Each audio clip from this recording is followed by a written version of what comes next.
Hello, the first thing we must do is start a new payroll. Click on new payroll, and the next one that's free, we'll just say L, we'll say create. We must then log in, manager, and the default password is just PASS, then click login.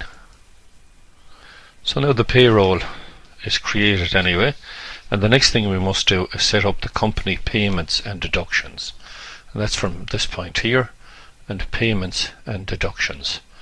Now in our case, the first one we want to do is to put in for allowances, put in a bonus, BONUS, and a bonus, yes, is taxable, and yes, a bonus, you must pay USC on it, and we'll say no for holiday. Next one we must enter is commission, we'll say commission. Commission on anything, yes, taxable, USC, yes, and we'll say no for holidays if you're on holidays. And the third one then is expenses. Expenses can be considered as a loan to the company, so, and they're paying it back to you. So no, you won't be taxed on it. No, you won't pay USC on it, and no, you won't get it during your holidays. So that's that one. Now the deductions then from here, the first deductions are union, trade union, UNION, and yes, we want a total on that, so we'll put in yes. I didn't capitalize the union there. Next one is VHI, and we want running totals on that, yes. And the next one then is social club, SOC, CLB, or whatever, and we'll say yes on that. So that's done, that we can say OK on that. Next thing we must do is enter employee details. So we click on that for that, enter employee details. Now I think it's best to set up under new employees, and we'll just say just make up a name here, Jack, and surname is Power, POWER. We'll give him an address is THE Folly, and the telephone number. Now you must add in a legitimate PPS number, and you can generate those that are set in check on it. Just so the number we will use here is 5282041 2041, and the letter for that is the letter K. Next thing we're asked for then is a date of birth. We'll just use 10/01/86 or 1986. Now generally director, not a director, and not, so we can go on to the next details there. And the tax status is normal. It means that he has a tax credit, and the tax credit in this case we'll put down as 93.24, 93.24. Standard rate cutoff, that's the point before you start paying a higher rate of tax, is 756. Now the default PRSI is A1 class, and employee previous earnings, we don't have to worry about that, so we'll go on to the next one then. Payment method, for ease of it, we'll say check, so we don't have to fill in those accounts.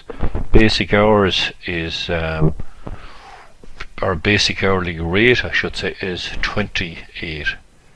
Basic hourly rate is 28, and the standard number of hours worked, we will enter 37. We will enter 37 for that. Type of contract is hourly rather than salary, and we can click next on that. And this is only information for the CSO, so we won't unduly worry about that. And we can say next, and we'll view that because we want to add in deductions, weekly deductions at this stage. So weekly deductions for a pension, not applicable just in this case. For the union, he pays 9.5, and note that changing. VHI €30 and social club is €6, and we can save that. So that's employee number 1 set up. Now we'll set up, we go there, ask us for employee number 2, and we can do likewise with employee number 2. For employee number 2, we're going to say HEL, Helen, Hunt. I might just putting in for shortness the first line of the address. GLENVIEW Glenview Drive. No telephone number, but we want a PPS number, which is 3492426L is the PPS number. The date of birth is important at times.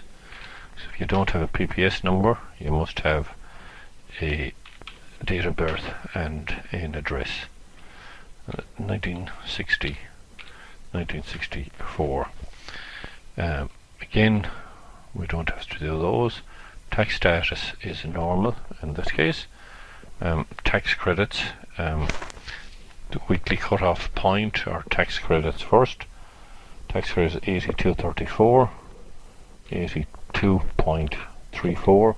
If you want to watch those, it's easy enough, get them mixed up. And the weekly cut-off point is 6764.32. Weekly cut-off is nearly always higher than the tax credit. Basic code is A1 class, and right, we're not worried about previous employment. Here we go, next. Now payment method is by check again. Now standard hourly, here there's no hourly rate or no standard, as this person is on a salary, and we must enter that, the salary. So we'll say next, again CSO information, we're not worried by that, so we're going to view that. And we must remember in payments then to put in his payment, which is 1430. 1430 is a payment. And under deductions then for pension, €80 pension, and €80 pension, and we said it's a fixed amount, so we'll say done rather than a percentage. Trade union is 9.5, and VHI is 45. Social club is 4, and we'll save that. I'd like to click away from that to see that is entered, and just save that. Now we're on to employee number 3, and if we say set up new employee, set up there, automatically comes up with number 3, and the name here is Tina, Tina, and Dial is the surname again. We'll just give it one name of address, RIVER, AD River Road. No telephone number. No, we don't have a PPS number, as this person is on emergency tax. You will require a date of birth that will be mandatory. 29th actually, the 12th, 1973. Okay, so we'll say next, and this tax status here, we're saying emergency tax. So due to the fact that the person is on emergency tax, you'll see tax credit and standard rate cut off are greyed out, and PRSI code that's required. And we'll say next. Pay details, we're just going to pay by check, and basic hourly pay. Basic hourly pay is $18.50. Hourly rate is 18.5. Standard hours we're saying is 38 for standard hours, and it is of course hourly pay. We'll say next, and we're not worried about the CSO information at this stage or for this, and we'll finish there, and we look at deductions. It automatically goes on to deductions. So we're going to say pension is not applicable in this case. The trade union is 15, euros. VHI is 56, and the social club is 4 euros, and we save that. That is the three employees entered, so we can X out of that. The next thing we want to do is we want to set the period now for the 8th of, we're saying no for audit, we're going to set the period, we want to see that that's weekly, period number 1, and we're going to say it's for the 8th of January, and scroll up or enter that way, 2012, we're going to say page, it gives us a little warning, but we'll say continue. Now what we're okay to enter the data for, or the timesheets for week number 1. So we're going to enter pay and time. We'll select employee number 1,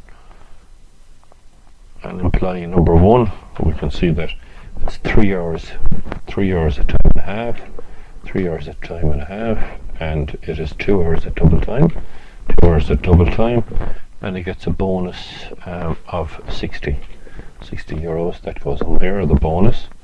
And now we can save that. Now it's a good idea, if we go back to that, we'll just say that you view the payslip. Does it look, you can check out that it looks roughly okay.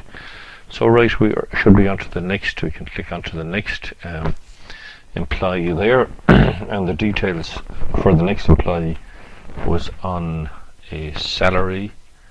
Remember, the next employee number 2, and for the timesheet the commission is 185, and 185 commission, and we can again look at the payslip, and we can save that and move on to the next one.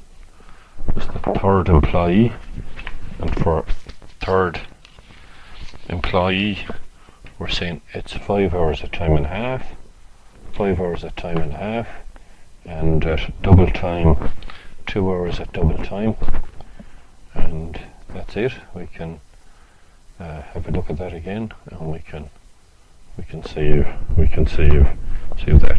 That's essentially the first week done, so we can exit from that, and now we want to set the period for week number 2. So week number 2 in this case is the 15th of January.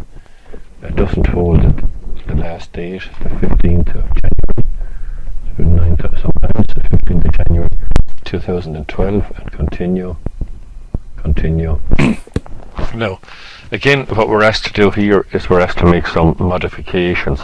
First modification we're told is that employee number 3 is now off emergency tax. So we're going to go to employee number 3, and under details 2 you will see that under details number 1 that no longer on emergency tax, see that they're back to normal. So the 3 things we have to do there: standard rate cutoff is 596.86, and I'm not taking great care of detail here. Tax credit 82.35, 82.35, and we must also enter in the PPS number here, and that's 3122849W, and we can save that. So that's that part done. Now the other part we're told that we can X out of that. Other part we're told that the company now sets up a Christmas savings fund. So that's under deductions, and we can just put in Xmas here, Xmas, and yes, we want to see a balance on that. We can say OK on that, and again we're going to go into deductions for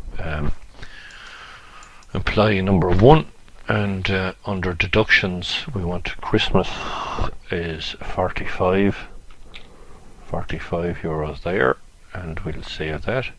We go on to the second one.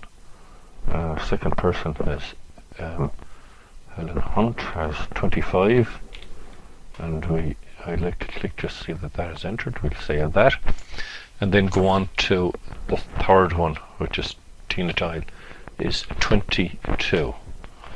Okay, I just click there, and we'll save that.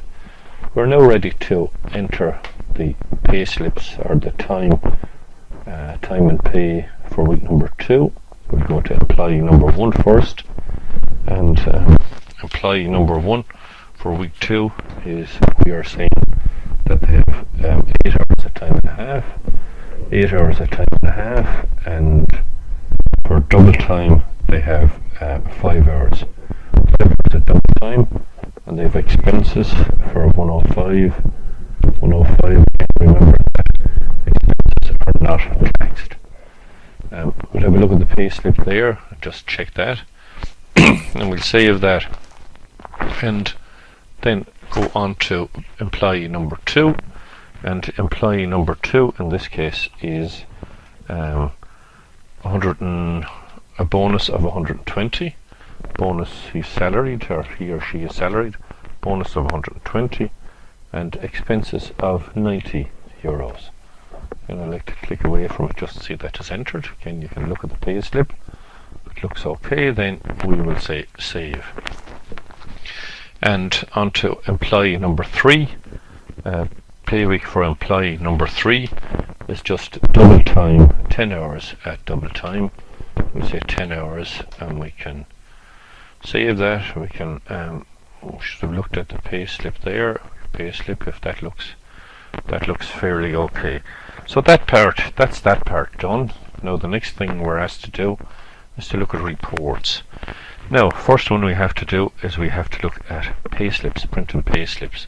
Just go to pay slips here, pay slips, and batch, and I like to print from laser pay slips there.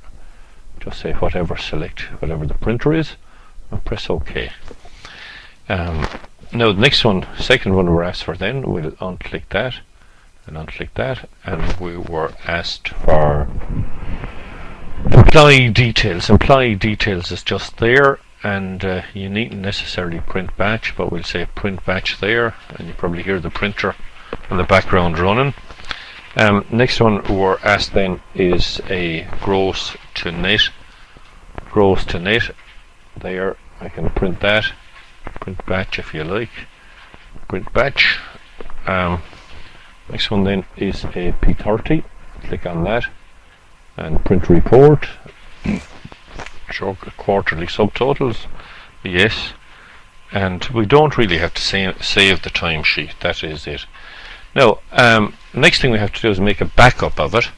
The backup, now it's not the best, I think, in the way it is done here, it's not that clear, but we're going to say desktop here, desktop, and or maybe we'll say my documents here for the sake of it, and we'll say make a new folder, and we'll say BCKUP. You're better off putting down week 2, and whatever the name of the payroll is, and click OK. And just payroll data is OK, and I like to check here just to make sure that it is saved to the right location. Just say OK, and that is it. Now you're now finished that, and you may exit, and I'm just going to stop the recording now.